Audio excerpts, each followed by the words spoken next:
What's up, everyone? My next guest is Claudia Trejos. Claudia Trejos is a leading woman in the sports industry as a reporter, analyst, and commentator for DAZN, ESPN, ESPN International, ESPN Radio, and UNANIMO Deportes. With over 25 years in the industry, Ms. Trejos is an accomplished and authentic sports personality, journalist, and role model for all women and minorities. Enjoy the show, everybody.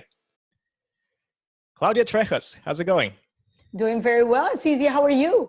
I'm doing well, thank you. I'm actually so excited that you agreed to join my podcast because you're such a high-profile guest, and I don't know, I'm so pumped. I woke up at 7 a.m. today. I started working out, had some coffee, put some music. I was like, started pacing around, like thinking about what we should talk about, and it's just like this general excitement about this whole thing. So I'm super happy and so honored that you decided to just basically give me that hour of your time and just talk about your life. And I'm flattered. I'm flattered. Since the day I met you back in the day in Madison Square Garden, I figured this kid's going places. Wow, that's such a nice thing to say. Thank you so much.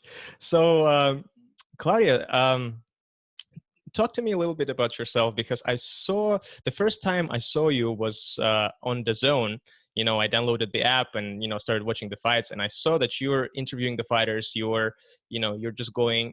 How do you say it? Like in between the fights, you're interviewing and you're giving your commentary as well.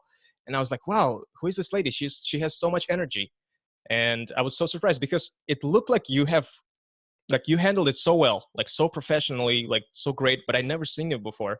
And that's why I started, to be like, wow, like started looking you up, and I had a chance to work with you in June as well. So I just wanted to ask you about that.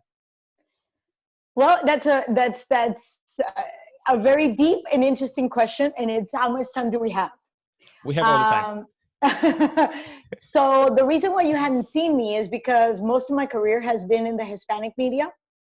But I did the transition to what we call the general market or Anglo back in 1998, when I went from Hispanic Independent Network, which was KWHY, was part of later on Telemundo, when I became part of KTLA. Back in the day, it was not cool to be Hispanic. At least of all Hispanic speaking English, it was almost unacceptable. So that transition proved to be character building. Needless to say, you learn a lot about yourself, and you learn about the role that you play in the society. And as time progressed, and I then later on became part of Network Telemundo, again in Spanish, then I transitioned into ESPN, which opened the other door to work for both networks, English and Spanish. And later then I was part of the team that launched UDN, which is the 24-hour sports network for Univision. And then I became part of ESPN again. Like I've had a relationship with everybody.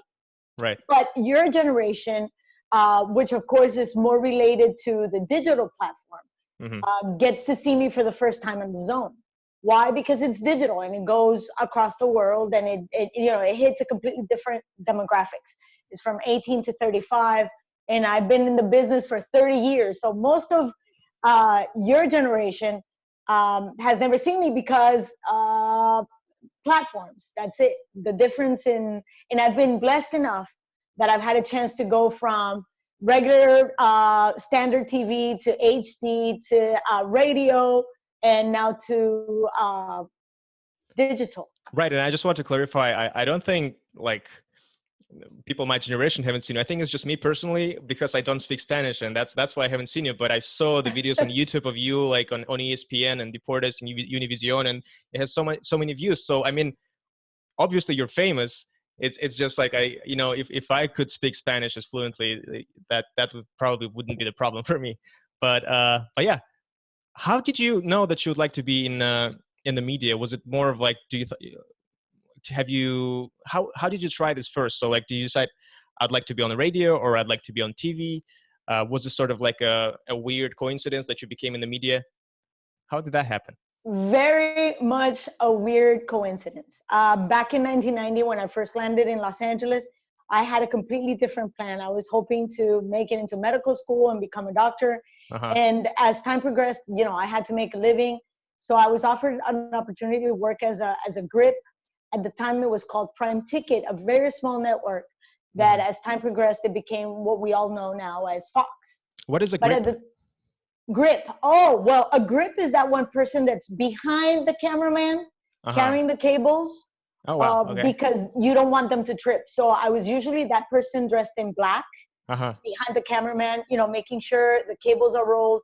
And we usually take care of, you know, there's a setup for live events. You got to make sure the cameras have white balance, the pedestals are nice and sturdy. So, you know, when a cameraman is operating them, they're not going like, what is going on? So you started your career as holding a cable behind the cameraman. Yes. That's crazy. How I started back in the day when the Forum was like the place to go. Lakers were still playing at the Forum. The Kings were still playing at the Forum. And we had something called Wednesday Night Fights. So, and that's how I got acquainted. I always loved boxing. So for me, it was a great opportunity because I had a real job in the mornings. Then in the afternoons, I would go to school. Then at night, I would be working on TV. But I was, you know, watching Laker games. Then I would go to Chavez Ravine and do the Dodger games. And then I would be at the Forum watching the Lakers and the Kings. I mean, how bad can life be? Yeah. So slowly but surely, Prime Ticket became Prime Sports. They launched the Hispanic division. And they needed people that spoke Spanish in order to create, you know, the graphics and so on. So that's what I started doing graphics. And then slowly but surely, I became an editor and a producer. And by 1995, somewhere around there, I was producing. My talent didn't show up. So I literally had to take over it was just a 3-minute hit, you know, in a halftime during a soccer game. And that was the beginning of the end. Tell me about that first time. That 3-minute hit. How was that? 3-minute hit. It was really funny because you never think, at least I never thought this was going to be a lifetime thing. It has to get done. Somebody's got to do it. Who's going to do it? And my boss said, don't you have a jacket or something? I said, no. I had already written it, edited, produced it. I knew what was going on. He said, who better than you? I have no time. Just grab a jacket. I talked to his assistant, beautiful lady, Suki, and Suki just slapped a little bit of makeup so I wouldn't look as bland as I usually do. And I did it, you know, and literally all I had to do was what we call wraparounds, basically an intro, throw to highlight, do the highlight, go back to me. So it was just a wraparound for 3 minutes and then do highlights of other games around La Liga and then throw it back to the anchors. And then I was back to my production seat. I mean, it was. Were you worried? Were you heart pumping? Because I mean, I don't know. I feel like I would be freaking out if someone put me on the spot on camera and tell me like, you do the job, or because you already been there, like you know what's happening. It wasn't this. There's a saying, ignorance is bliss. I was totally ignorant of the impact. I was oblivious to what it meant. It wasn't until years later that I said, wow, that's what that was. But in the meantime, I had no idea. I had a mission in my head. I had to get it done. It had to be done because as a producer, you know, be it that it goes fantastic, the talent did a great job. But if something falls through the crack, the producer doesn't know what they're doing.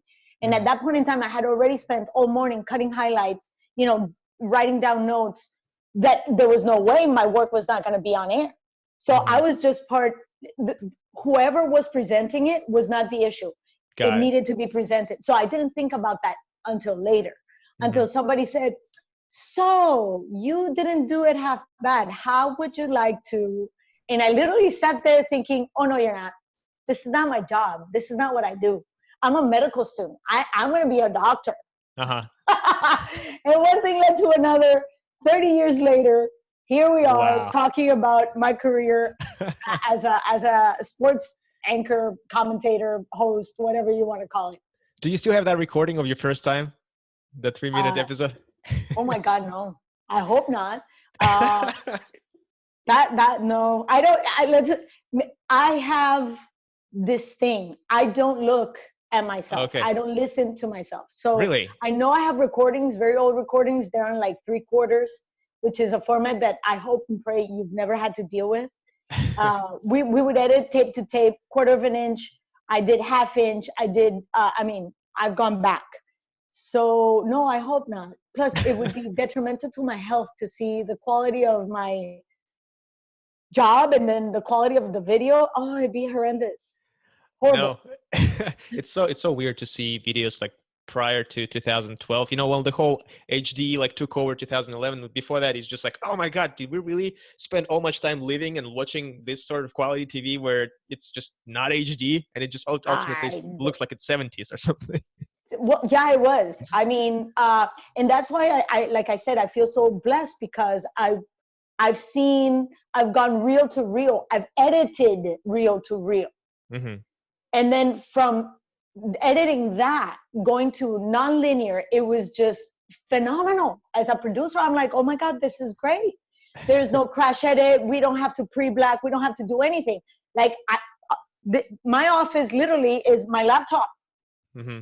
That's so funny because like you know, I would look at you on TV, right? And I would think like, oh, like, you know, she is a reporter, she reports and, you know, commentates and all of that. But it's so funny because, and it's not the first time I'm experiencing that with other people, but there's so much technical knowledge behind that and that you possess as well. And that you are sort of, you need to decide on that and you need to sort of be a tech at the same time as you are just, you know, a personality, a talent on TV. And I feel like not a lot of people know about that. Well, you want to make sure that people don't know that. Oh, yeah? Because I think the magic of TV is to make it look simple. If people were to understand what all goes into a TV production, the magic would be lost. And the truth is, that crew that's behind any person, any event is so good. Yeah. They make it look so easy. People think, oh, they just turn the lights and the show goes on. That is fantastic. That's 90% of the magic. So the easier it looks, the better the job it is. The better the job has been done. Yeah. That's awesome. So, that totally makes sense. Yes. And so at what point do you like, all right, you know, I'm just gonna, did you drop out from school, by the way, or did you finish it? Oh, yeah, no. I dropped out. You dropped it. So at what point you're like, all right, screw it. I'm just gonna do TV from now on. How long did it take from your first time being on TV to where like, okay, this is gonna be my career? The way I saw it as my career, it took about 4 years. Uh-huh. I always took it as a part-time job. But in the meantime, there was a crucial point in 1997. I don't know if you know, I'm Colombian, born and raised. Oh, I didn't know that. Cool. Yeah, born and raised in Cali, Colombia.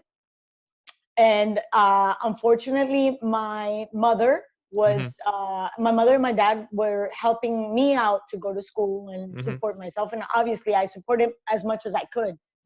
But as a student, you know, the expenses are outrageous. Oh, yeah. I went to school in California as well. I know how expensive it is. It's very, very expensive. And so in 1997, my mom was kidnapped. So at that point in time, the family's finances went down the drain.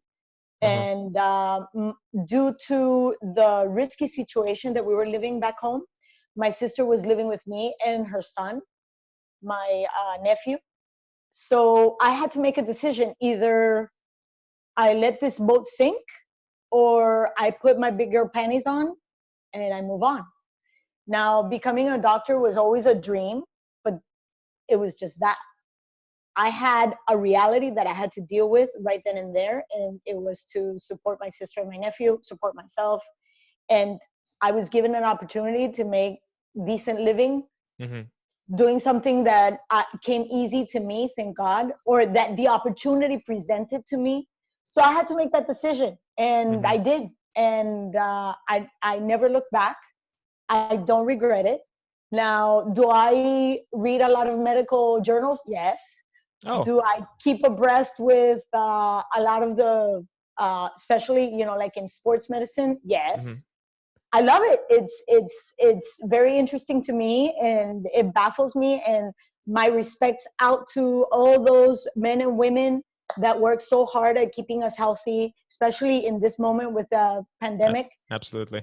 Because it's a lifetime learning experience. But the one thing that I did learn throughout this process was that as much as I love it and as much as I you know, research it and stuff, I have a hard time dealing with other people's pain. I have a hard time handling. For example, I don't understand how the doctors and nurses work. Hmm. 36 hours straight, and they can't have a bad day at the office. Right. It's first, you're putting yourself at risk, you're putting other people at risk, and a mistake is somebody else's life. So Hmm. God is very wise, because I have very bad days at the office. Hmm. I take things to heart. Like all of us, And yeah. yes, so I don't think I could have done that Hmm. for the rest of my life. So God was wise. He put me in a position that I had to make a decision, and I did, and I'm perfectly comfortable with it. That's so true. And I mean, we're not talking about that enough, and I know some people in the medical industry as well, who are nurses, who are doctors, and they're going through a lot right now. And one of my good friends, she's a doctor, she does medical clinical trials right now for the vaccine against the coronavirus, and she's basically does it pro bono, and she is she's calling out upon other doctors to do their part as well. So I feel like we're not even, yes, I see people are congratulating community, like the healthcare community, but I feel like it's not enough.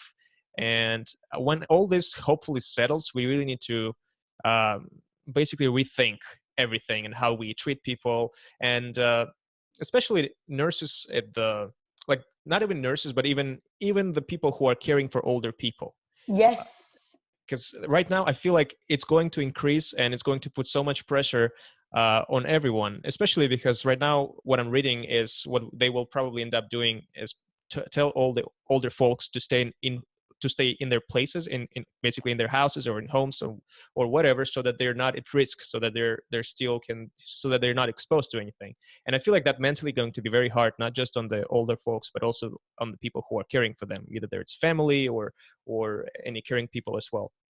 I So agree. The caretakers in general, but I don't think we recognize how much work it takes, not just physically, but mentally and emotionally, the type of investment that all the assistants, all the nurses, all the doctors, it I am amazed at how, no matter how horrible the day was or is, they keep going.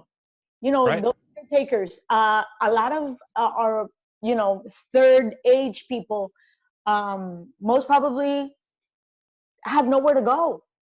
That's another Um, problem. Yeah. yes, and these are the people that put in that emotional investment. They come in to, replace that support, family support. So you said something. This situation, for however long it's going to go, either it helps us become human beings and understand and put our priorities Hmm. straight. I'm not shading on anybody that's making a whole lot of money, or that is in a better financial position, Hmm. but we definitely have to recognize uh, where our interests are going and where we're putting our attention, and who are we really glorifying, and the kind of results that we're getting on those priorities. Hmm. This is literally equalizing the playing field for society in general, And not just in the US. Yeah, that brings me worldwide. that brings me to the videos that you have posted on your YouTube channel, where you basically talk about reset. And I've listened to them, and I listened to the English one and the Spanish one as well, and which is pretty cool. You do this in two languages. That's how I started in Russian first, and then I'm doing this podcast in English. But in any case, you were thanks. You were saying something basically about staying in the moment, basically appreciating uh the moment itself, living in the moment. That's how you Mhm. said it. And I was just, if can you elaborate on that, because you were providing an example of spending time with your family and just really appreciating those moments. Yes. Um, there's have you ever seen Kung Fu Panda? Yeah. Okay, All so the three of them. sage, it's fantastic. So do you remember?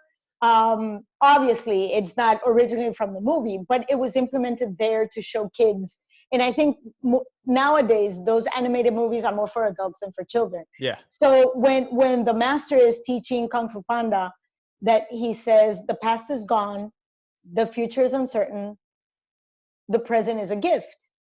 It is so very true, because yesterday doesn't exist. Tomorrow will not exist, because by the time you get to tomorrow is already today. Right. right now. So really, the only certainty we have right now is this conversation.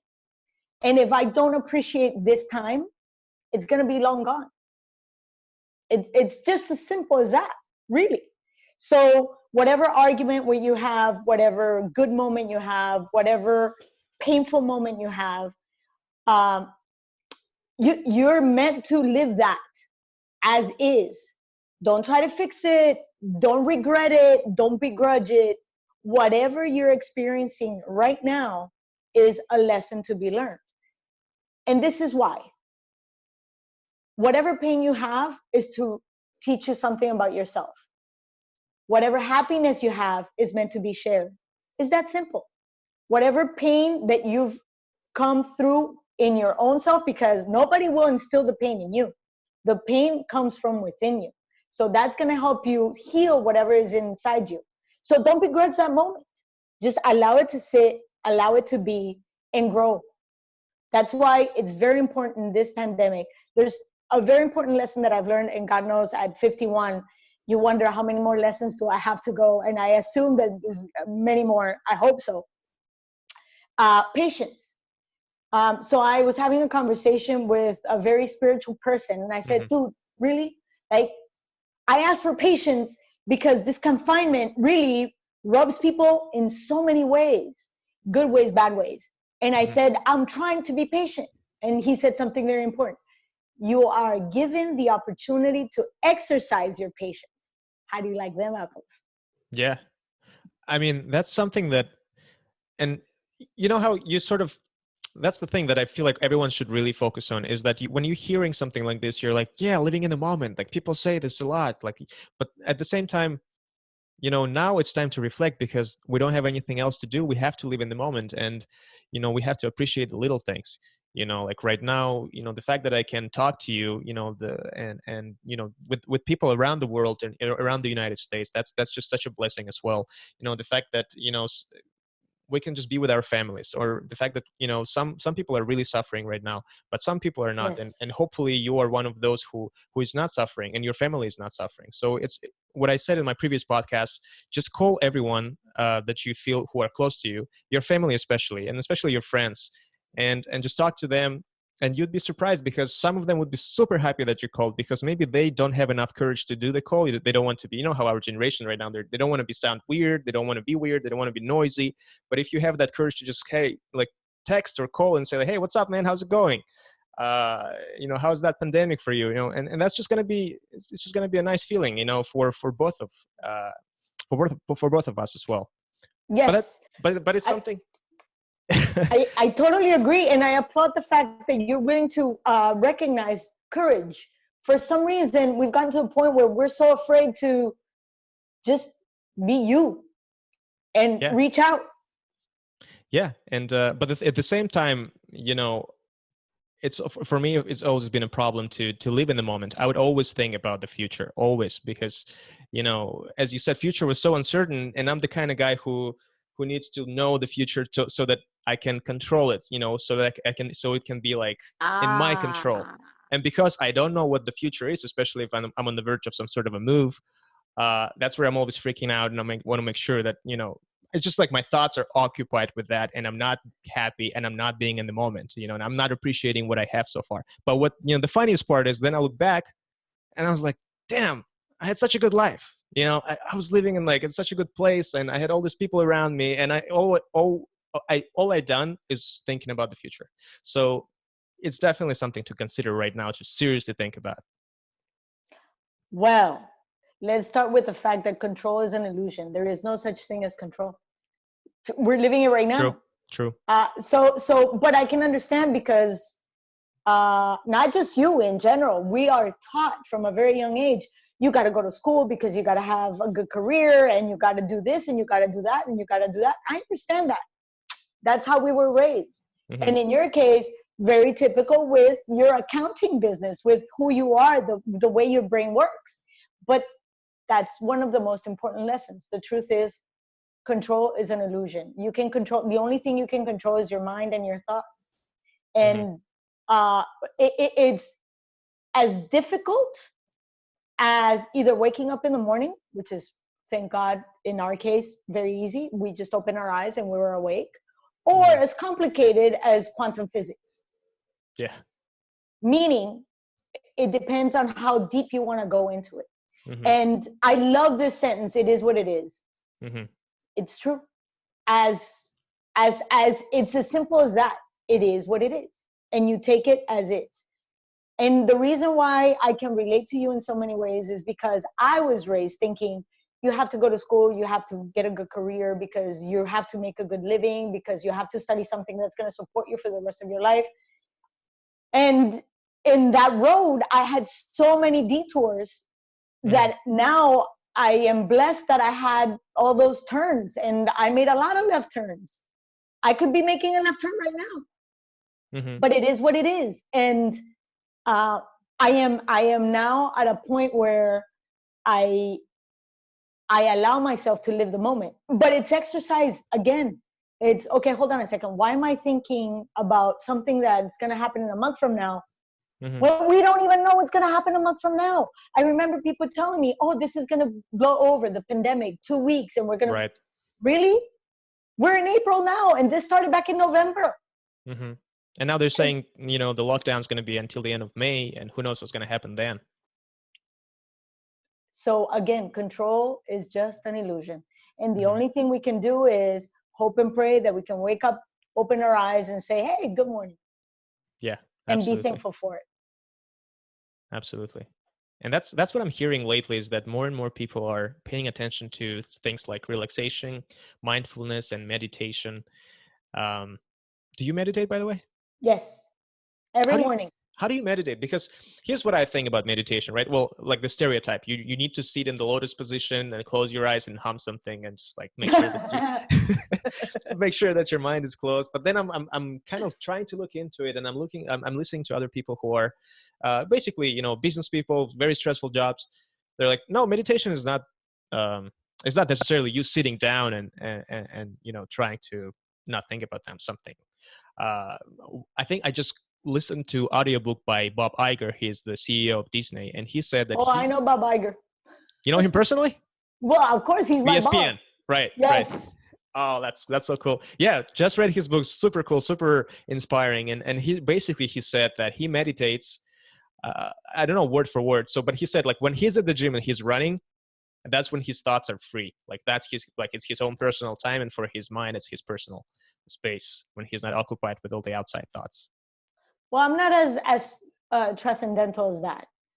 Um, but this my philosophy might be a little basic because I'm not like the deepest person into meditation. Mm-hmm. But the way I see it is, we exercise our body on a regular basis. We go to school. We keep abreast of everything, Mm-hmm. and then we have resting periods. We sleep, we drink, we eat. We give our bodies and our muscles rest periods. If you think about it, your brain never stops, not even when you're sleeping. So I do it for about 15 minutes every morning. And I literally, my exercise is to put my brain or my thoughts in zero, neutral, and Mm-hmm. just allow thoughts to come in and go out without analyzing them, Mm-hmm. until I can just focus on something just for a couple of seconds, couple of minutes, because I'm not that adept at it. Mm-hmm. But it gives me clarity. It allows me to have that me. There's nothing else, just breathing. And I do guided meditations, and then literally I just go through YouTube and Mm-hmm. I just pick whatever I feel like I want to do that morning. Oh, okay. Just press Um, play and then just follow the whatever the guidance they give you. exactly. Cool. Every night I do another one, which is a 5-minute Uh-huh. meditation, which is by Wayne Dyer, and it's a gratitude um, and mindfulness meditation. But it's Mm-hmm. 5 minutes. That's all Mm-hmm. it is. Mm-hmm. And in many ways, religion has allowed you to do that by the repetitive sense and rhythm that goes with, for example, the rosary for the Catholics, where Mm-hmm. I don't know how that goes, but it's like you focus so much on the prayer Mm-hmm. that your mind just goes to a completely different place and just shuts down whatever worries, whatever concerns you have. You focus on that. So that's literally, you know, like the hum sum, which is what you're talking about, which is used by Deepak Chopra on a regular basis. What it does for me, in my very humble, ignorant point of view, it just allows my brain to ease and stop the flow of thoughts. There's an interesting theory that thoughts are energy, and I find that to be true.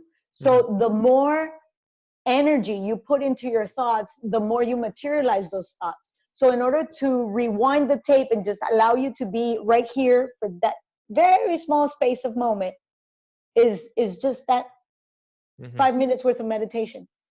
Right. And I think they also call it, like, when you're trying to materialize your thoughts. So it's materialization or visualization, right? Something along those lines. Yes. Yeah, that's pretty cool. Yeah, I feel like that's what we're gonna do soon, because otherwise I don't think how the world can handle the whole pandemic crisis, because I don't know, more and more, the more time we sit at home, the more time we need to, like, figure out how to live with ourselves. Yes, you just said it, because it's the most important lesson. You have to learn to live with yourself, because nothing else is sure. Just your existence. That's the only thing you are sure of from the day you're born. Oh, that and taxes, but you know that because you're an accountant. Yeah, the tax man. So let's go back to your career for a second. And I just, because you know, so we kind of stopped where you became like a full-time employee. It became your full-time job, but then, you know, you've achieved more and more success. You were on TV, you were on ESPN and Univision. And as you said, you were jumping, like, from one network to another, which is amazing. I feel like that's such an exciting, you know, thing. Like, I feel like your life has so many interesting stories, but I mean, for this particular podcast, we can only hear one. But I was just wondering, but at the same time, you are in the sports industry, and you have, like, a lot of attention was paid to combat sports, to boxing. And I know for a fact that, you know, boxing is a very male dominated sport. And I was just wondering, like, for you as a woman, how was that? Because I'm assuming it's still, you experienced some pressure just by being a female in the industry. But can you expand a little bit on that? And what was your experience? What is your experience? My experience has been interesting, with many ups, many lows, many highs, many sad moments. But I think what kept me going from day one is the fact that I love what I do. And it didn't matter, you know, from the criticism to the prejudice to the male chauvinist, misogynist attitude that I sometimes encounter. There's one thing that I do have, and that I make effort on a regular basis, is be kind and not take it personal. I can't say that I've never burst out in, like, rage, but then I have to reel it back because it's counterproductive. Many times I've been labeled as either somebody taught me, or my dad used to tell me, or I have a boyfriend that teaches me about boxing, or I slept my way through boxing. You know, everything that comes with being a woman in the world of sports, in the world of TV. And the only way for me to overcome that was understanding that I do what I do aware and with the highest integrity. I do my work. I love what I do. I put my heart and soul in what I do. I do my research like any other professional, be a male or female. And then I try to bring that forth to our audience. Now, whatever you decide to think that will, you know, label me, there's nothing I could do about it. And I've had a lot of labels. Can I control that? Going back to the initial, you know, our initial statement, I can't control that. But I am sure that if that person takes 5 minutes away from the prejudice and the labels, and allows me to talk to them, or they allow themselves to listen to me, they will come around to say, well, I don't agree with her, but she knows what she's talking about. She knows her stuff. Yeah. She knows her stuff. But again, it's been an interesting road, especially because I'm only 5'3" on a good day. I am Hispanic. I do speak English with an accent. So unless you get over all those labels, you will not listen to me. So yeah, all I can it's a do, lot. it's a lot. So all I can do is be consistent in what I do. Every day I show up with the same enthusiasm, with the same motivation. I love doing what I do. I love the fighters. I also do the NBA. I've done everything. I've done NASCAR. I've done the Olympics. I've done Pan Am Games, and I have the utmost respect for people in general. And I think that the minute that we understand that athletes are human and that they have good days and bad days at the office like anybody, that's my job, to show these superhuman people that are out there with phenomenal attributes and talents, and bring them down to our audience and make them understand, bridge the gap. That's what I do. And I feel that boxers in general have a bad label across the board. And the sport itself has really bad backgrounds and prejudice, obviously. So my intent is to show the human side of all these people that we see out there, be it in a basketball court, be it in a ring, be it in a football field. But that's my job, and I do it with the utmost love and respect. And that's great, and really it just shows you so much how many hoops do female reporters or professionals in this industry needs to jump through to actually be taken seriously in comparison to men. And I mean, that's just ridiculous. And I feel like, I don't know, do you think the situation is improving right now with the whole with the Me Too movement and just the realization and the second wave of feminism? Do you think it's easier for women to advance in this career, or is still? I see you're shaking your head. So No. yeah. I mean, there's more of us that are paving. We're working really hard at paving the way for the younger generation. But the younger generation is facing exactly the same obstacles and limitations. I think as long as we have, as long as we still refer to our society as male-dominated society, as long as we keep thinking of a CEO as a male, and it's almost like subconsciously the way our society moves. I don't think anybody moves in that direction aware of it, because I think you ask anybody who their favorite person in their lives are, and everybody will say my mom, in one way or another, because we support, because we're friends, because we're breadwinners. We fit in so many different pigeonholes, if you want to call them, in so many positions, but for some reason we still define society as male dominated. I would like to think that we're moving towards human dominated, where we're still looking for the kindness in humanity, and we deviate and walk away from the gender difference. I mean, nowadays when we recognize that gender is really a very personal, very intimate thing. We shouldn't be talking about presidents as he, because we are giving a gender to a position that could be covered by male or female. So it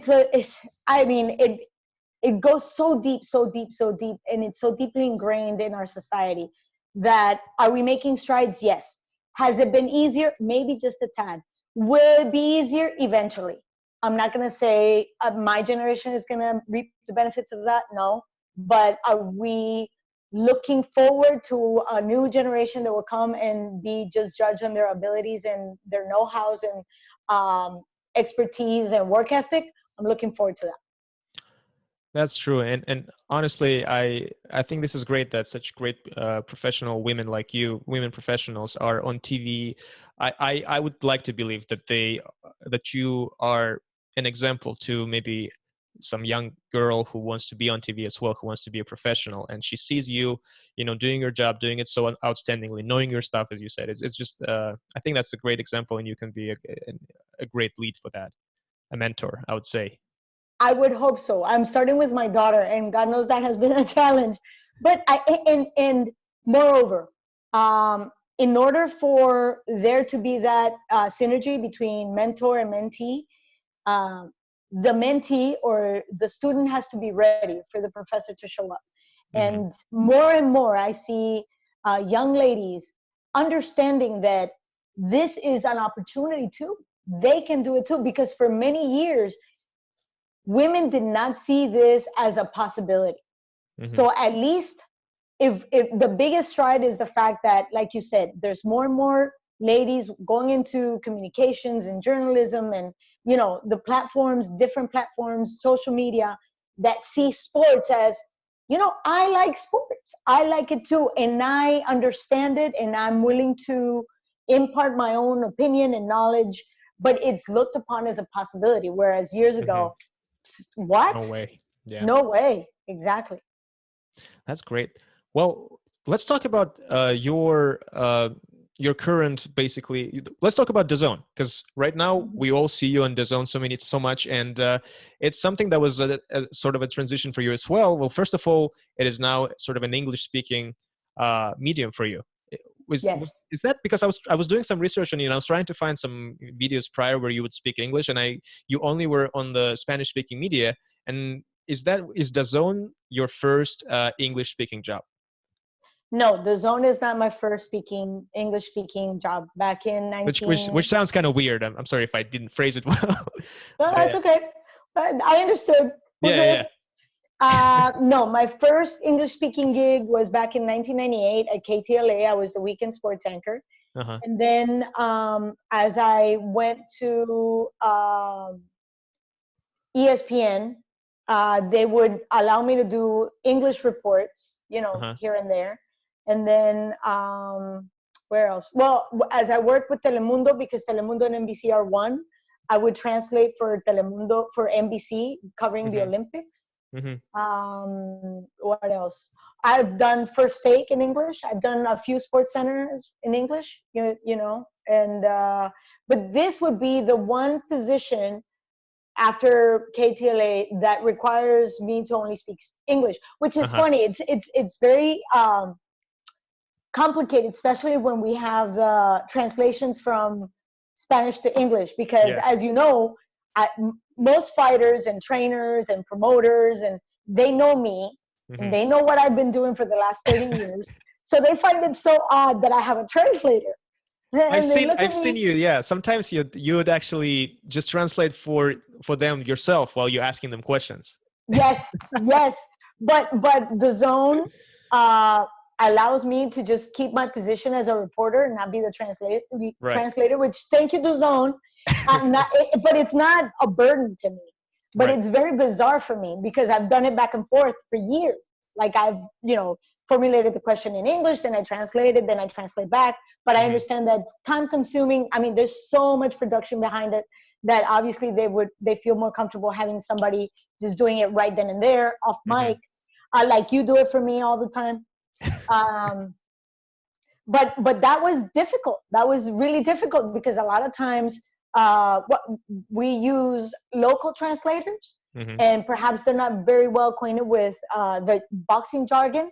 So that's the worst. Yeah. When the translators don't understand because in boxing there's always a context. There's always the future and the past, and like what's happening and what's currently happening, and then there's all these names. And what I've been told personally is that if you're a translator and you don't know boxing, that's like the worst. Yes, it is. And I feel for these people. I feel for these very kind people that are put in a very precarious position, because they're expected to not only know both languages, but also know the third language, which is boxing. Yeah. And it's not a regular translation. It's an interpretation, which is different. So, and of course, time is of the essence. So you're like, in my head, I'm going like, I have 2 seconds to get this answer, so I can throw back to my anchors. Right. But this is the first time that I honestly have to be put in a position where the Hispanic fighters, trainers and managers, they look at me like, what are you doing? It's like, it is what it is. it is what it is. Yes, it is what it is. But I relish the moment. I enjoy it. I thank all my producers, John Mack, Matt Miller, that they're constantly hounding. No, don't do it. So I was thinking about basically inviting a Russian speaker boxer on my podcast and trying to like curtail this content for English speaking audience. And I was thinking, how should I do this? Because I can translate at the same time. And I was thinking maybe I should ask them a question in Russian and then quickly ask the same thing in English so that the audience understands. And then they would reply back to me in English and I'd do subtitles. I don't know. I don't know if there's like a trick for that, how you do that, or you probably just need someone else. But I really want to, because I don't see people like me where they completely understand Russian and they actually can translate it really good as well, so that I can actually provide a better content for an English speaking audience, so that then, because that's what everyone wants, they want to understand more about what's going through the boxer's mind. I don't know. Okay, well, What do you think? I think it's a fantastic idea. Mm-hmm. The normal transition would be you asking the question in English, quickly asking the question in Russian, Mm-hmm. and then allowing him to answer. Don't translate the answer, subtitle it, and continue. Mm-hmm. If you have the opportunity to edit. Mm-hmm. If you don't, then you translate, but make it as brief as possible and make the interview short. Mm-hmm. If not, it's just going to be get lost too in much. translation. It'd be too Yeah. much. But it's a brilliant idea. Now, if you're going to edit it, then just ask your question in English Mm-hmm. and go straight to his answer or her answer and subtitle it. Yeah. Yeah. Do you think like American audience or English speaking audience, they would watch an interview like this? Because like, maybe they don't want to like read the subtitles. I mean, if they're a fan of boxing, that they would probably, I just want to see if there's a demand for that, if they would be interested. Of course. We want to know about Milakuziev, and we want to know about El Bully, and we want to know about all these extraordinary fighters. Yeah, there's Usyk, from Lomachenko, Madrimov, Bivol. there's Ali Akhmedov, Bivol, Uh-huh. a bunch of guys from Kazakhstan here in Canada. I mean, there's so many of them, and they're on the verge of becoming really big. And I'm just thinking, gosh, it would be so cool to just talk to them and give them an opportunity to really talk. And they would trust me too, because I would actually ask them questions in Russian, and they don't have to talk to a reporter through a translator. And so how about if you can do this, then now I'm going to give you another production. So yes, just have the conversation with him, mm-hmm. and then off camera, without the interview, you formulate the questions in English, and then you edit the answers. Right. So just have a conversation with him, just the way we're having a conversation right now. And then you cut your questions out. You insert the English questions, because you're going to do them off camera. You just tape them separately. Yeah. And then you just subtitle it.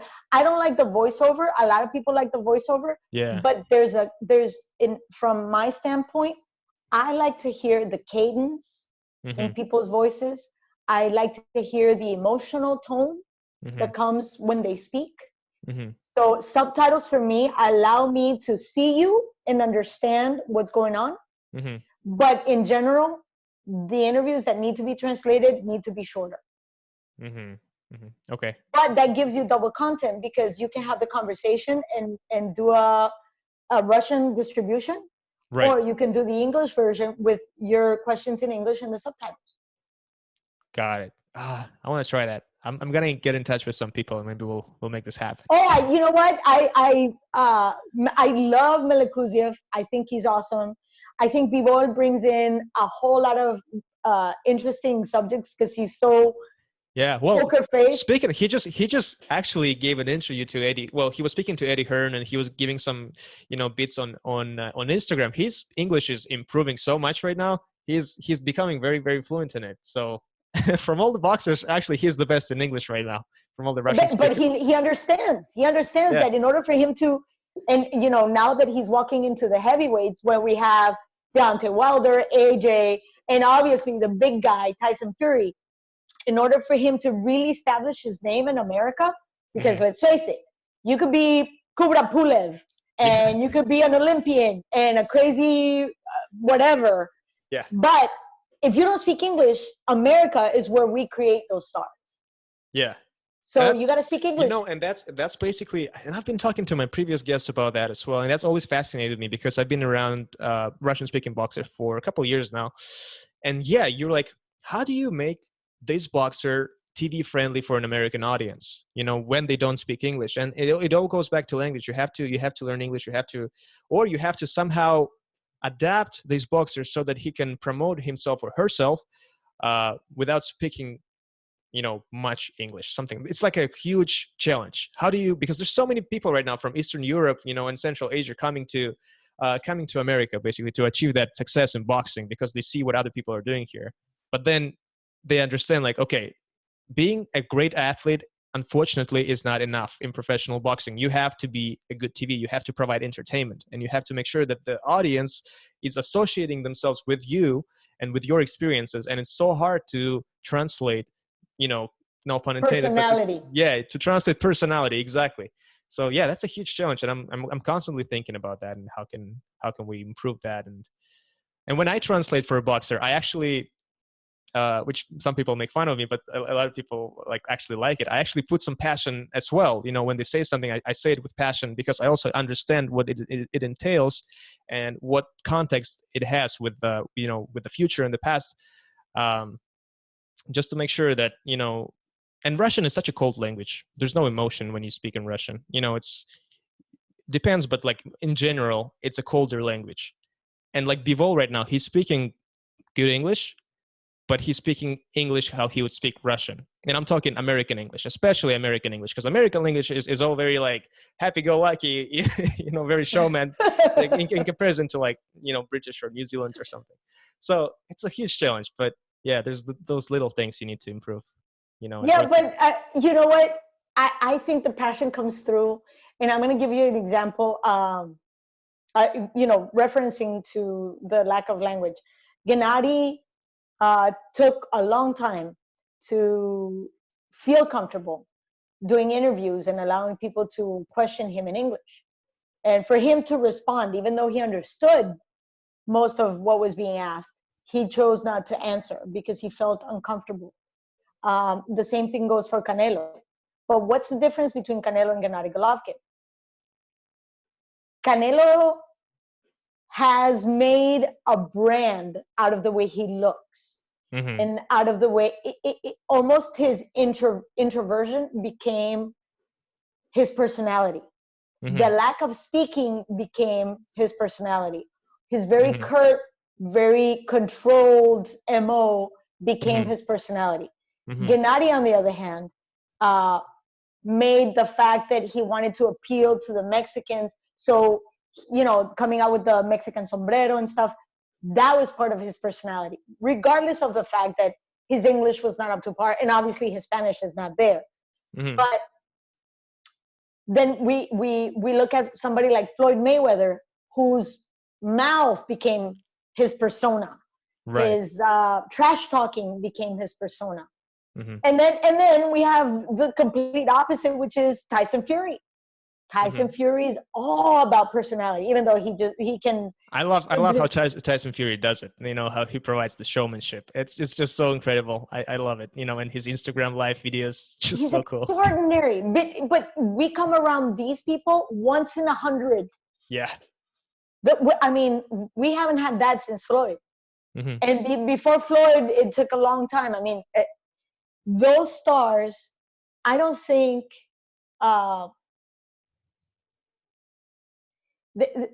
It's all about 100% on steroids, out there, be myself, take a risk, and even push the envelope further. Right, and when you said steroids, you mean figuratively. Yes. I mean personality on steroids, not at all. I have no clue either or if they've done it or not. It's not about the boxing athleticism or ability in the ring. It has more to do with the personality that right. They just go extra. Yes. And sure. Do we lose any of his personality when he tries to speak English?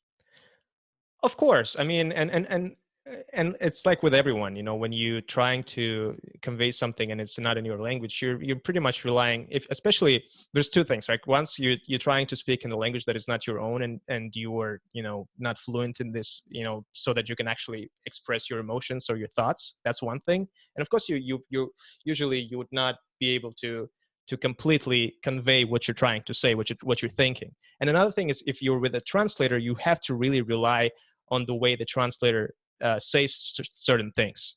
So either way, whether it's him or any other boxer, whenever you say something like this, it's never 100%. But you know, there's bits and pieces that you can gather. But overall, you know. But one thing I've encountered is that Americans in general are very, in general, Mm-hmm. are very accommodating to foreigners in general. Yes, I agree completely. Yes, I've encountered other countries that are not that forgiving. That if you don't speak their language, they're not very accommodating.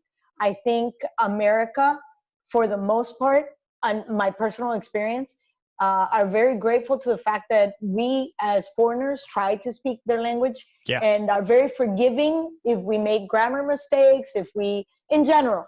I mean, there's other people that might not agree, they Mm-hmm. feel a bit offended, but Mm-hmm. in general, and I've experienced that with particularly Mexican fighters who Mm-hmm. try to speak English, and Mm-hmm. even the reporters, as they're questioning, would help them get to the point that they're trying to make, as they're, you know, stumbling and fumbling with words. So I think that's why America is a great breeding ground for any fighter, no matter where they're coming from. Mm-hmm. This is the breeding ground of huge stars because of that. We're willing to follow the narrative that a translator is going to give us, follow the soundbite, and maybe we begrudge and now as a reporter, we might begrudge the translator because, right, in my case, I want to feel the personality, like you said. Yeah. And you're one of those few people that would say things with the emotion that comes, and is, we lose it because of the lack of understanding of their language. So that gap, you are one of those few people that are willing to, you know, bridge it. So thank you.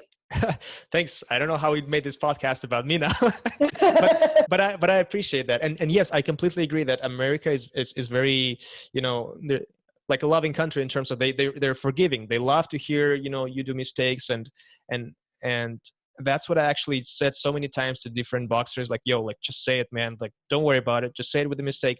But a lot of, not even Russian boxers, but like foreign boxers, they're always very cautious because, again, not everyone is so forgiving about language. You know, like I know in France, for example, everyone is like, oh, you don't speak French well or something like that. But oh yeah, I was thinking about them, but I chose not to say it because they're overzealous about their language. It is a beautiful language, and beautiful, yeah. they, yeah, and you know what? Going back to personalities and stigmas, I've encountered many Japanese fighters that do speak English, but because they don't feel they speak it 100%, they will not speak it. They will rather have a translator no matter what. Perfectionists, yeah. Yes, very much so. And yet, whenever you have a Japanese term and you use it, and, you know, like basic thank you or excuse me, and they're so grateful that you're willing to, you know, expose yourself, but they're not. It's funny. They won't judge you. They judge themselves. Yeah. It's a cultural thing, you know, and another thing that I was suggesting one of the promoters is like if you're in Los Angeles, take an acting class in City College if you are a foreign fighter, because with the language comes also the attitude, and to basically implement that attitude takes some training to do. And that's how I did it. When I went to college, I came to America when I was 17. I spoke English, but I wasn't, you know, fluent in it. You know, I had to adjust. So I had to actually take language classes when I came to the United States. And the one thing that really helped me out, besides just taking language classes, is taking an acting class, because they will really sort of shake you out. You know, they shake you out of that, you know, cultural language barrier where you're just being like very like bumbling, like boo boo boo boo boo boo boo boo. This is how we do in Russia. This is how we speak. But but that's when when I saw Dmitry Bivo speaking in English, I was like, wow, he's so amazing. Like he learned English so well in such a short time, but he still had that Russian enunciation. And I was like, if someone could just like, hey, like get some, it takes exercises, right? You scream, like you yell out loud, you yell in the room, getting out of your shell, like, basically get that freedom, right? And that's how you basically develop that confidence when you speak. And especially because you do it in America, you're surrounded by Americans, your teacher is American, or they speak American English is what I'm saying. That's kind of gets you more confidence, because you now can understand, like, hey, I can actually be very confident, open my mouth and just like yell, because that's how American English is. It's just that loudness and confidence. And that's how I basically learned it, through that acting class, to be more confident in the way I speak. And I feel like a lot of boxers just need to take one class to just get out of that shell, or maybe like get some sort of a tutor or something to get that confidence with the language as well, so that it's not only fluent English, but it's also like exciting English. And I totally agree. And the reason why I laugh is because I remember I was 17 and I was living in Switzerland, and I learned how to speak German and French. Oh, cool. And I speak, and I speak obviously English and Spanish. Uh-huh. And a friend of mine, a very dear friend, she says, it's funny because you speak French and German and English. You speak all your languages in Spanish. I was 17, so I said, hold on a second, what do you mean? Uh-huh. She goes, you are just as animated in French, in German, in English as you are in Spanish. It's like, it doesn't matter what you speak. You speak all your languages in Spanish. It's funny. It's getting like, as you said, and I'll be honest with you, that's why I like to listen to you on DAZN, because you have that energy, that Latin influence. And then I watched some marketologists, marketing people, the best of the best. And this is what they're saying, is that urban Latin culture is something that is, people still don't realize it right now, but on our market right now, it's growing so huge, and people are just, craving for that content, for that influence, that mixed with English. We see it in like the popularity of Bad Bunny right now, that their music, or like Cardi B does that influence as well with Puerto Rico. It's just like, we love it. It's fun. It's nice, and I've spent I'm from, like, I spent a lot of time in California, and I was surrounded by, a lot of Mexican people. I lived with a Mexican family for I think 6 years, and a lot of my friends are Mexican, and it's just like, it's just that culture of just nice attitude and getting together, and the family and the barbecue, and just like those jokes and being loud. I feel like that's something that's picking up really quickly in culture right now in the United States. Samir, it's funny that you say that, because I've been hearing this since 1996. Again, at the time it wasn't very popular to be Hispanic, but I am glad to see that. I am very happy to be part of a culture that's very embracing. Hispanics in general, everybody's family.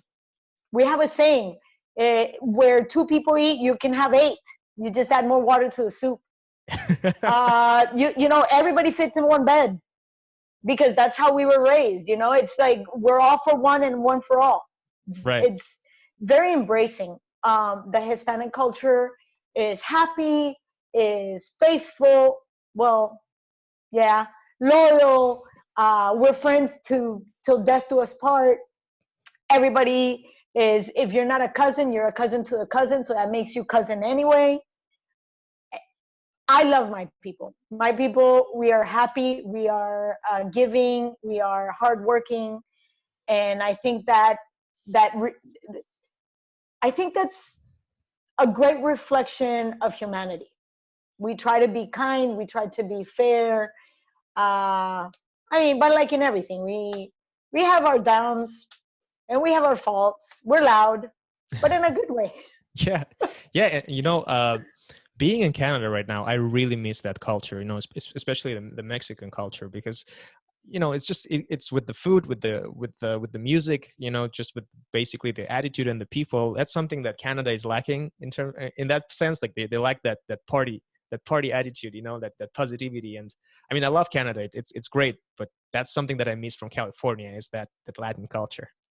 Yeah, but you guys have a lot of Italians and Greeks and Yeah, and Portuguese people. Yeah. yes, we're all cut with the same. When I say Latins, Yeah. I'm literally speaking the Latin root, because when you look at the Portuguese, at the Italians, at the Greeks, we all party just as hard, and we're just, it's. I know. It's just for me. It's a sentimental value. Oh, okay. because I just miss You California. just miss California. Yeah. That's what it is. Yeah. So Claudia, let's talk about DAZN. Tell me how that came about, and were you excited to be there? And DAZN is something new. I mean, they've been around for a while on the international scale, but they came to America, to the American market, I think in 2017. They did their announcements. How was that for you, and how did they approach you about your role?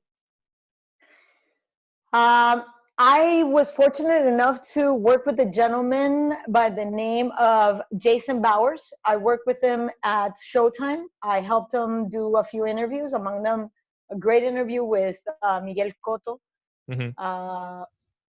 because of, again, Hispanic descent. Right. Miguel really enjoys speaking English, even though he speaks English, but we lose something in the translation. And then they started developing their digital platform on Showtime, and I was part of a couple of productions. Then I became part of another production, so I had to walk away from that. But Jason and I kept in contact for years, and then when he was given the opportunity to take over DAZN and start developing the property itself, he approached me because, again, he needed somebody that could get interviews, could field produce, and basically do both interviews and the field production. And I obviously I have the background plus the boxing background, and I started doing Canelo. And because I've been around for so long and I've known Canelo for the last 16 years, it was easy for me to walk into the camp and sit down and have interviews. I did the same with Rocky Fielding and so forth, and Gennady. So one thing led to another. I was also working for ESPN, and I would do something called Golpe a Golpe, which is the coverage of prize fighting, pay-per-view, for HBO at the time and Showtime. Right. So as I was in one of the fighter meetings, I met two gentlemen that were working in DAZN, and I was looking at the rundown, and I said, well, this fight is not going to go. Don't worry, you're not going to have problems, because I know these fighters, like the undercard was whatever it was. So I just, and then I was talking to Katie about women's boxing and development, and I was literally asked with my boss at ESPN right next to me, so what do you do? I go, I work for him, and I also work for Jason. I was literally having 3 jobs in one same fight. I was doing digital for ESPN. I was doing the Golpe a Golpe for ESPN Spanish, Deportes. And then I was doing the field producing and the interviews. There you go. Diversify your income streams. Exactly. Thank you, accountant. So yeah, I was taking advantage of being in the same place at the same time. And so, and they were baffled by, first of all, my relationship with the fighters. And then... why? Because it was so close? They were like so trusting you? Yes. I have been blessed with the fact that fighters do trust me, and mainly because I respect the fighter. I respect the person behind the fighter. I respect the family, and when you're in that environment, you're privy to a lot of things, and you have to be able to discern the moment that you walk into a fight or you walk into a locker room, or and I try to be very respectful of that. And you command respect as well. Like, I don't know, you have this, you instill this like interesting feeling. You're like, you're a cousin or something, you're, I don't know, you're a friend. I don't know. There's this kind of a trusting thing about you, which I like, because I saw, like, I'm not talking like even like right now that we speak, even though I feel it, but like I saw you live. Like I talked to you, I saw you, talking to other people. There's that, you command that respect, but in a good way. You're like, oh, okay, like she knows what she's doing, and I trust her, and you know, you create that weird connection that I really like, and I feel like not a lot of people can do it. Thank you. And I work on it. I allow people to come to me, and I open myself up to people. And but there's always that understanding that I'm not going to do it. I'm not going to approach that person unless I have permission, and it's discernment. And it's a very fine line, because to be able to walk into somebody's locker room, like you and I know, and you know, sometimes they're in their underwear, or they're with their wives or their children. They don't want to be filmed, and it's very difficult. It's a very vulnerable position for the fighter, the trainer, the promoter, and you do not want to just barge in. So my job is to be able to do that and make it as simple for them and for my crew. Because when I walk into a locker room, it's not just me. It's the lighting, it's the audio, it's the camera, plus the assistant. I mean, it's 4 or 5 people walking into your space. So you need to be able to discern. And due to that, and that relationship that I've established with a lot of fighters, and the fact that I'm always there, even when I'm not working, I try to go to the fights, and I try to go into the locker rooms, and the gentlemen from the DAZN were amazed by the fact that I knew pretty much everybody's record by memory. And now it's kind of starting to falter sometimes. Age, man. So they asked me, they asked me my job status, my situation, and if I would be interested. And this was not a one-day thing. This was an ongoing thing. And slowly but surely, I was brought in. And now I want to think that I know Todd Grisham from ESPN. I know Sergio Mora when he was a fighter, as he was coming through the ranks of TV, and how he became champion. Mora is great. I met him personally. Such a cool dude, and he works so hard. You know, we were talking in the lobby of the hotel, and he would say something, and then he would create some sort of a cool phrase, and he has like a little notepad. He would like write this down, because like he does his homework. He's like preparing for like being on camera and speaking, you know. So he'll create some beat on the spot, and he's like, "Oh, this is good," and he'll just write it down. So I really respected that. I was like, "Oh, he's really working on this all the time."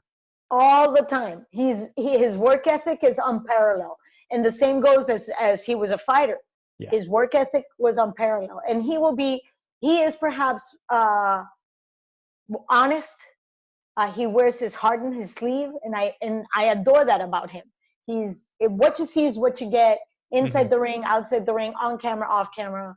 This is who you'll meet on a regular basis. And the same goes for Brian Kinney. The same goes for Ruko. I mean, I have a great boxing family, and I can say the same thing about my people at ESPN, and my people at Univision, when Univision used to do boxing, and my people at Telemundo, boxing in general. We see each other on a regular basis. So the fact that the DAZN didn't know who I was, it doesn't offend me. It didn't offend me. And they were like, oh, maybe we should know who you are. I go, I don't know who you are. Why would you know who I am? That's true. Really? No one knew the DAZN at all before they actually. No. Yeah. So you know, I never took it personally, and they allowed me to grow into the position. I would like to see my position to, you know, develop at the DAZN, and hopefully once we get over this pandemic, we'll have, you know, more times to rumble. Is it different to work for them rather than like them working for like an established network in the United States, such as ESPN or Univision? Because in my mind, I was like, I bet you they have like some sort of a startup feel where they're developing and discovering everything on the go. Or can you like maybe outline some sort of maybe similarities or differences, or maybe it's just like the job, you know, as it is?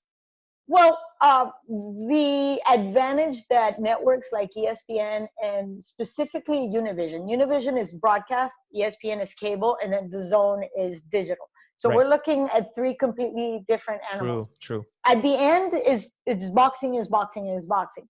But Univision is it has an advantage because they have almost like a farming system. You start in local, then you go into, when you get the opportunity, you start like expanding your wings, and then you move on to the network.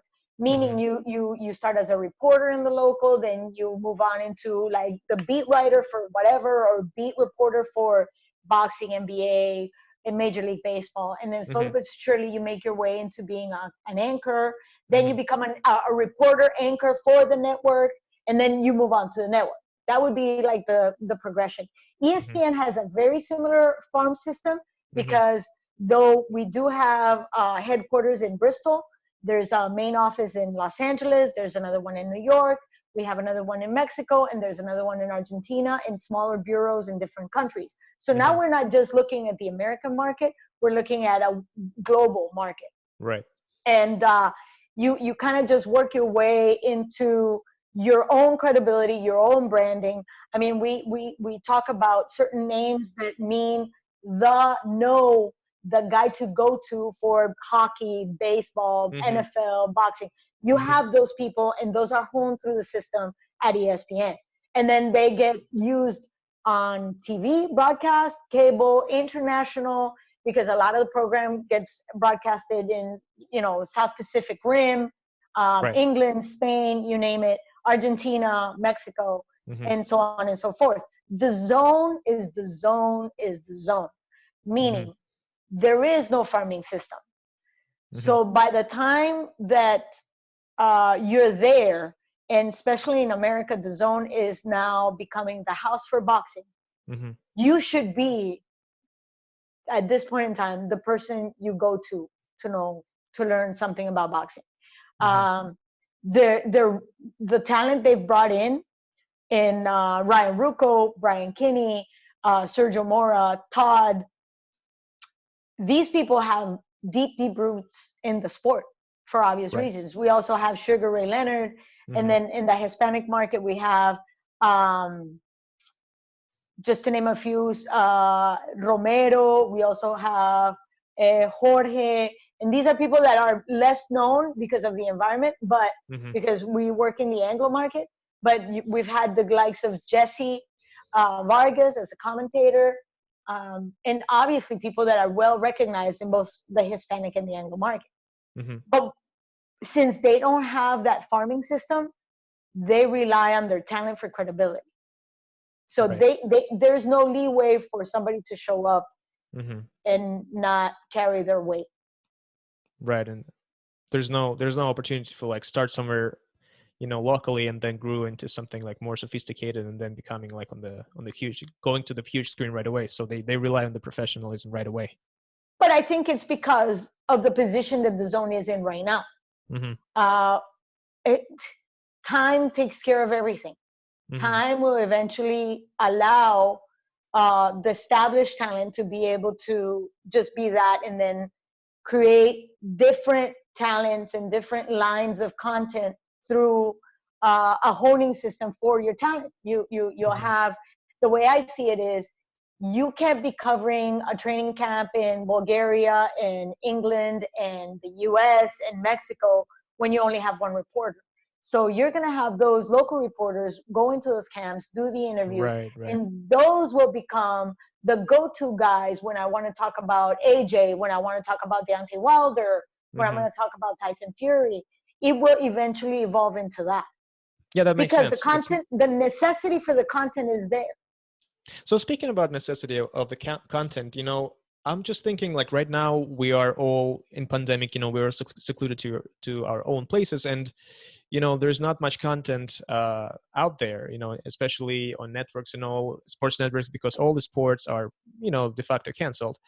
In your opinion, what should networks do to provide I'm thinking, like, did you get any sort of instructions or sort of like ideas to brainstorm, like, all right, we are this network, we show sports, but there's no sports. What do we do about it? How do we keep our subscribers engaged?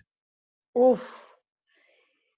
That has been the $1 million question. I've had power conversations with UNANIMO, which is the radio that I work with, the radio station. Actually, it's a digital platform.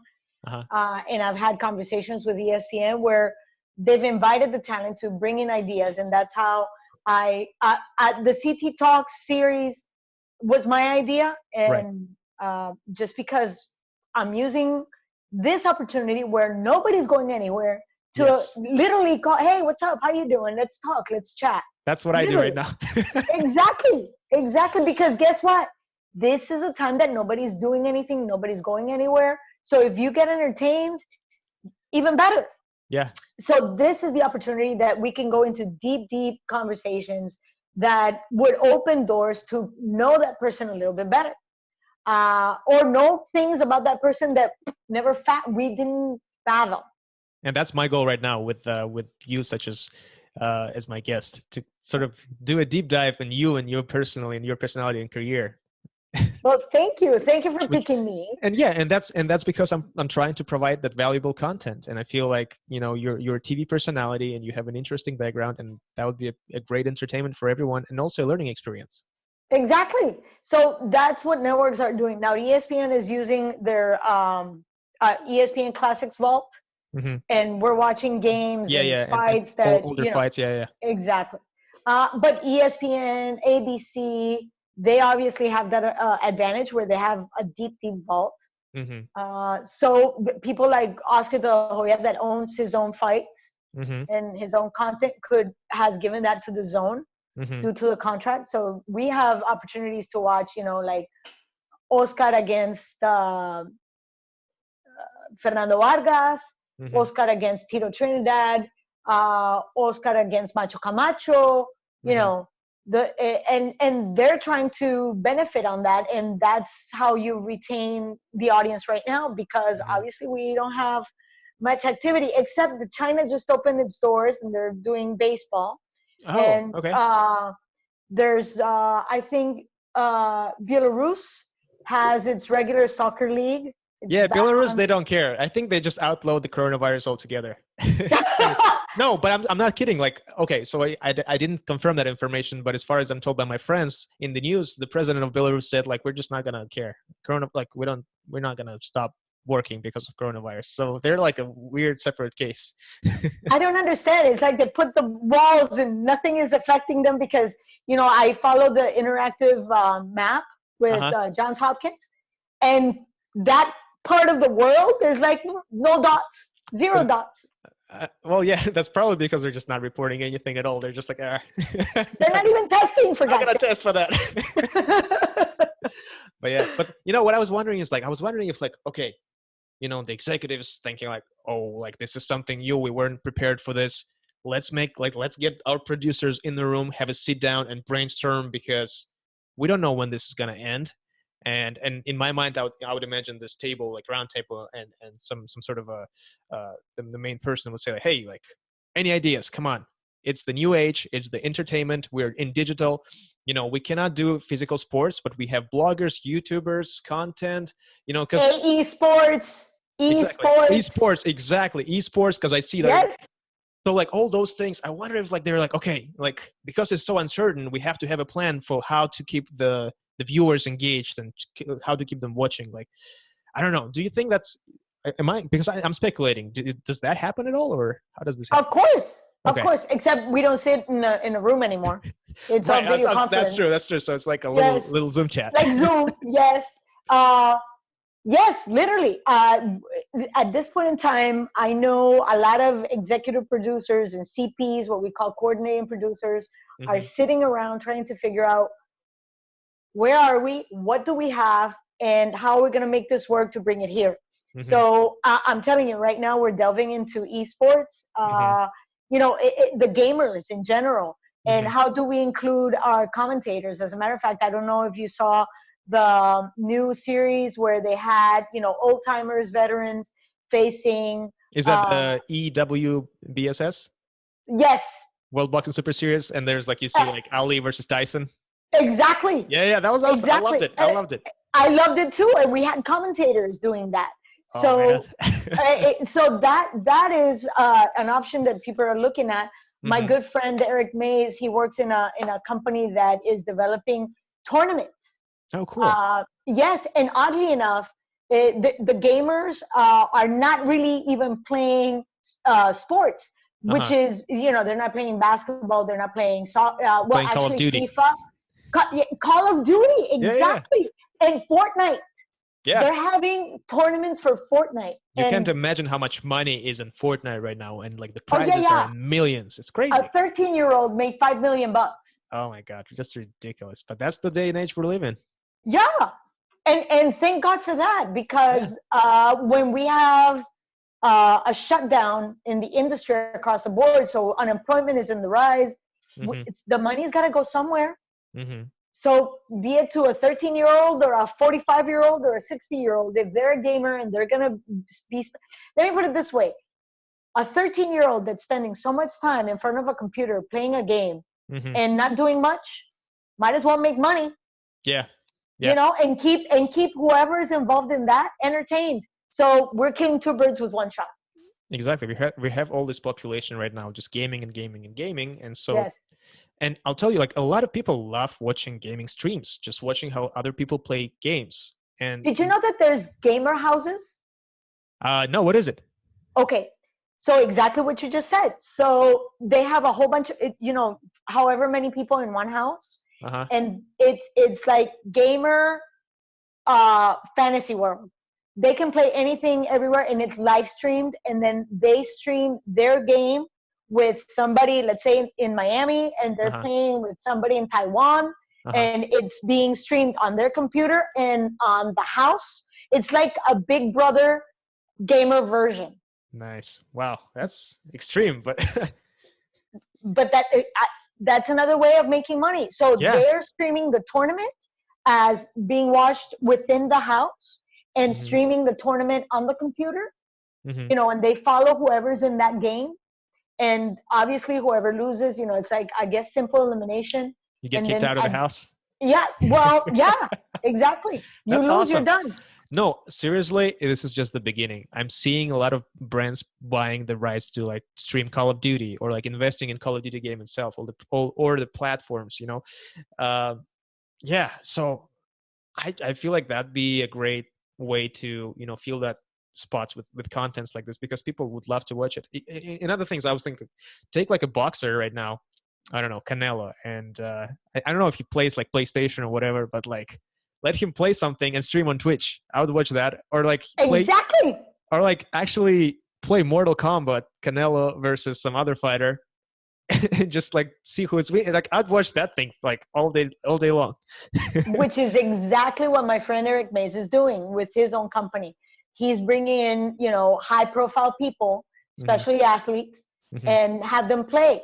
And he was the one that gave me the inside where, like Shaq, he loves playing games. Yeah. Retired basketball players, but oddly enough, they won't play basketball. They will play Mortal Kombat. They'll play. Why is a grown man playing Fortnite? I don't get it. I'm telling you, a lot of girlfriends and wives are asking the same question right now.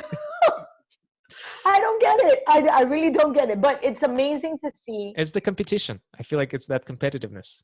I agree. And moreover, I think it's humans' ability to adjust and to just work with what we have. This is definitely not the first pandemic. This is we hope this would be the only pandemic this generation has to live. But in every single pandemic, great things have come out of that. Great thinkers have evolved. Great ideas have surged. So if esports are going to replace sports, Houston, we have a problem. You think? Yeah, I don't. I'm just hoping that they can live in the same playing field, because nothing, in my very old school way of looking at things, nothing will replace the smell of leather of a glove, or the smell of the fresh cut grass in a pitch, or the smell of, I hate to say it, but tar in baseball. That smell of the wood in a basketball court. those things can never be replaced. The smell, the how it sounds of a beautiful swung hit, Hmm. and you just, you know, that That's a is different kind of irreplaceable. emotion. Yeah. Yes. Yeah, I Yes. agree with you. As you said, we're probably not there yet, but people are starting to get concerned whether how are we gonna, you know, how are we gonna get together to watch a basketball game? Is it going to be the same? We don't know yet, but we'll see how it's gonna develop. We will. Yeah, I have faith. I hope so too. So, Claudia, what are we gonna what should we expect from your series on YouTube? What kind of content are you planning to post, and when do we expect to see it? Well, I want to talk to you about somebody like Manny Robles. Do you remember Manny Robles, the Uh, trainer? yes, I saw the video as well. Okay, so Manny, he's a carpenter, and Hmm. he shared with us Hmm. a little bit of what he does in his house and all the projects that he didn't do for years Uh-huh. because he was training, and he trained somebody like John Reese. I also have, who else do I have in line? I have a few trainers. I need to Hmm. talk to a couple of fighters.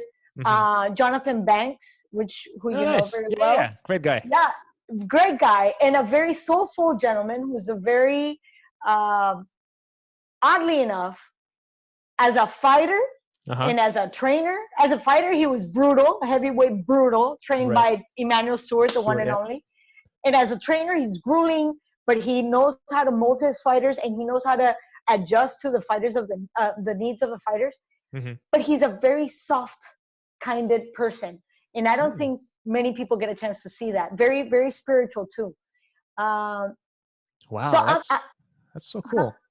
it is. I Yeah. get a chance to share that with everybody that's gonna see the series, and I'm looking forward to learning uh, in this journey about them and taking lessons, their life lessons, make them my life lessons. Right. Because, like I said, we're in the middle of a lifestyle reset. We're Hmm. resetting all our beliefs or our thoughts. Everything we thought was real, guess what? Is not. Right. Things are changing, and we have to live in the moment. Yes, thank you. See, like you're having a great time right now in Canada and you're living the life. I'm almost embarrassed to say how great of a time I'm having lately with my podcast and speaking to such incredible people like yourself. It's sort of a blessing, which is weird to say in this uncertain times, but the fact that the technology allowed me to speak with you like this, I think it's just incredible.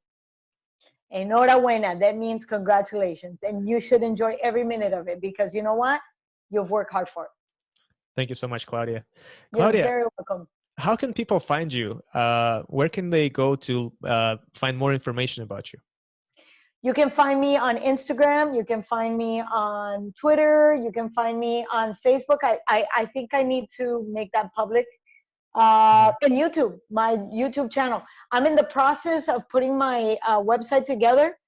That has proven to be very challenging because I'm technically challenged in that sense. So maybe I should talk to you about that. I would love to Uh, help. yes, and I'm in the middle of developing that. Uh, I think this is a great opportunity for us old schoolers to get acquainted with the new world and the new way of doing things. And I'm taking advantage of that time. But in the meantime, social media, I'm very active, and just stay in touch. I'm gonna send, if you subscribe, you'll get all kinds of information from me.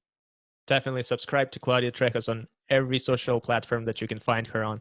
Claudia, thank you so much. I had so much fun speaking to you, and you gave me so much time of yours to basically dive into your career. And I have a feeling there's so much more that we can talk about, maybe for another time. But for now, I thank you. Absolutely. I thank you so much. I thank you, and thank you for your time, and stay well, be healthy, and I'll see you on the other side, I promise. See you on the other side.